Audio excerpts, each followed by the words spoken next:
I'm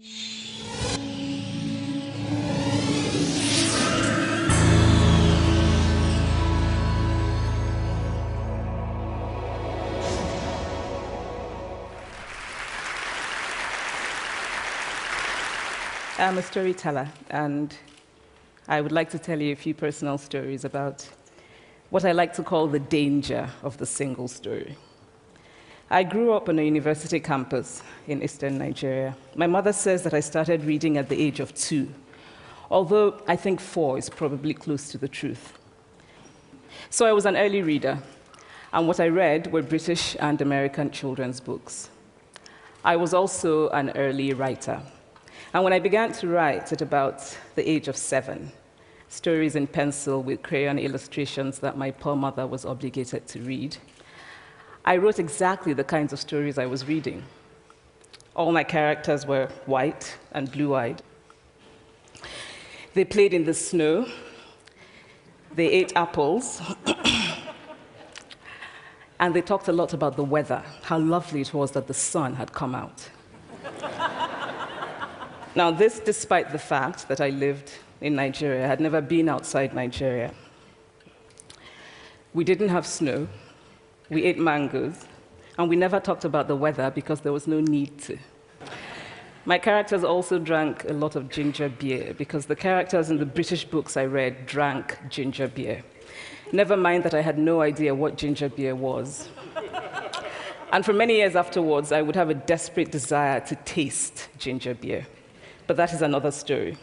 What this demonstrates, I think, is how impressionable and vulnerable we are in the face of a story, particularly as children. Because all I had read were books in which characters were foreign, I had become convinced that books, by their very nature, had to have foreigners in them and had to be about things with which I could not personally identify. Now, things changed when I discovered African books. There weren't many of them available, and they weren't quite as easy to find as the foreign books, but because of writers like Chinua Achebe and Kamaralaye, I went through a mental shift in my perception of literature. I realized that people like me, girls with skin the color of chocolate, whose kinky hair could not form ponytails, could also exist in literature. I started to write about things I recognized. Now, I loved those American and British books I read. They stirred my imagination. They opened up new worlds for me. But the unintended consequence was that I did not know that people like me could exist in literature. So what the discovery of African writers did for me was this. It saved me from having a single story of what books are. I come from a conventional middle-class Nigerian family. My father was a professor. My mother was an administrator. And so we had, as was the norm, live-in domestic help who would often come from nearby rural villages. So the year I turned 8, we got a new houseboy. His name was Fide. The only thing my mother told us about him was that his family was very poor. My mother sent yams and rice and our old clothes to his family. And when I didn't finish my dinner, my mother would say, "Finish your food. Don't you know people like Fide's family have nothing?" So I felt enormous pity for Fide's family. Then one Saturday, we went to his village to visit. And his mother showed us a beautifully patterned basket made of dyed raffia that his brother had made. I was startled. It had not occurred to me that anybody in his family could actually make something. All I had heard about them was how poor they were, so that it had become impossible for me to see them as anything else but poor. Their poverty was my single story of them. Years later, I thought about this when I left Nigeria to go to university in the United States. I was 19. My American roommate was shocked by me.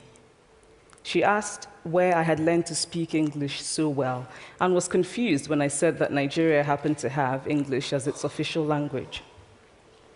She asked if she could listen to what she called my tribal music and was consequently very disappointed when I produced my tape of Mariah Carey.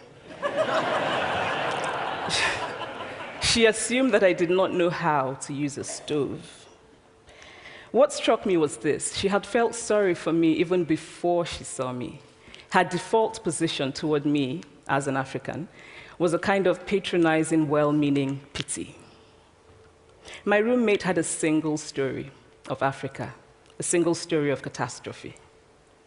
In this single story, there was no possibility of Africans being similar to her in any way, no possibility of feelings more complex than pity, no possibility of a connection as human equals. I must say that before I went to the US, I didn't consciously identify as African.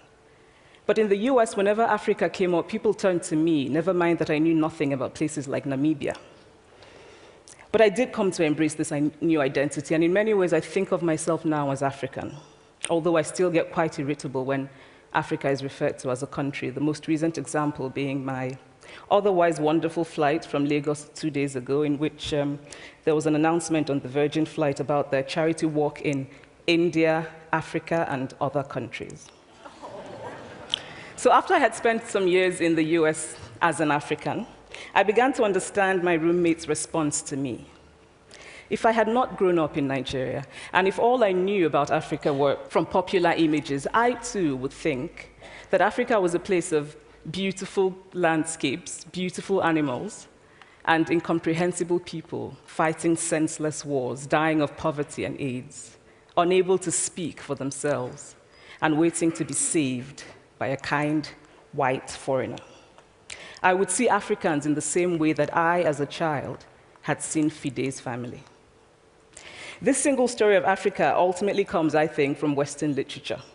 Now, here's a quote from the writing of a London merchant called John Locke, who sailed to West Africa in 1561 and kept a fascinating account of his voyage. After referring to the black Africans as beasts who have no houses, he writes, "They are also people without heads, having their mouths and eyes in their breasts." Now, I've laughed every time I've read this, and one must admire the imagination of John Locke. But what is important about his writing is that it represents the beginning of a tradition of telling African stories in the West, a tradition of sub-Saharan Africa as a place of negatives, of difference, of darkness, of people who, in the words of the wonderful poet Rudyard Kipling, are half devil, half child. And so I began to realize that my American roommate must have, throughout her life, seen and heard different versions of this single story. As had a professor who once told me that my novel was not authentically African. Now, I was quite willing to contend that there were a number of things wrong with the novel, that it had failed in a number of places, but I had not quite imagined that it had failed at achieving something called African authenticity. In fact, I did not know what African authenticity was. The professor told me that my characters were too much like him, an educated and middle-class man. My characters drove cars. They were not starving. Therefore, they were not authentically African. But I must quickly add that I, too, am just as guilty on the question of the single story. A few years ago, I visited Mexico from the US. The political climate in the US at the time was tense, and there were debates going on about immigration.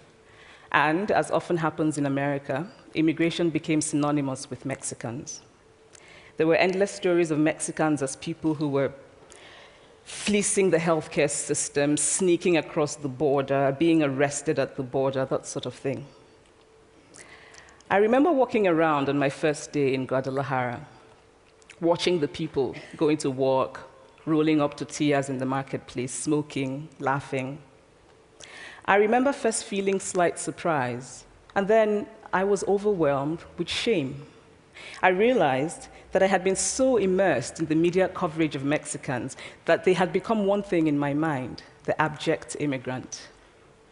I had bought into the single story of Mexicans, and I could not have been more ashamed of myself. So that is how to create a single story. Show a people as one thing, as only one thing, over and over again, and that is what they become. It is impossible to talk about the single story without talking about power. There is a word, an Igbo word, that I think about whenever I think about the power structures of the world, and it is nkali. It's a noun that loosely translates to be greater than another. Like our economic and political walls, stories too are defined by the principle of Nkali. How they are told, who tells them, when they are told, how many stories are told, are really dependent on power. Power is the ability not just to tell the story of another person, but to make it the definitive story of that person. The Palestinian poet Mourid Barghouti writes that if you want to dispossess a people, the simplest way to do it is to tell their story and to start with secondly. Start the story with the arrows of the Native Americans and not with the arrival of the British, and you have an entirely different story. Start the story with the failure of the African state and not with the colonial creation of the African state, and you have an entirely different story. I recently spoke at a university where a student told me that it was such a shame that Nigerian men were physical abusers like the father character in my novel. I told him that I had just read a novel called American Psycho, and that it was such a shame that young Americans were serial murderers. Now,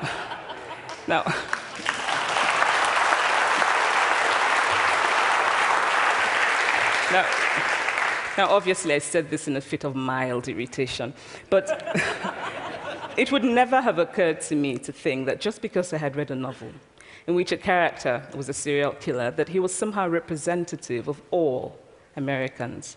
And now, this is not because I'm a better person than that student, but because of America's cultural and economic power, I had many stories of America. I had read Thailand, Updike, and Steinbeck, and Gateskill. I did not have a single story of America. When I learned some years ago that writers were expected to have had really unhappy childhoods to be successful, I began to think about how I could invent horrible things my parents had done to me. But the truth is that I had a very happy childhood, full of laughter and love, in a very close-knit family.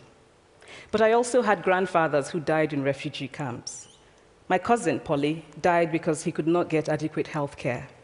One of my closest friends, Okoloma, died in a plane crash because our fire trucks did not have water.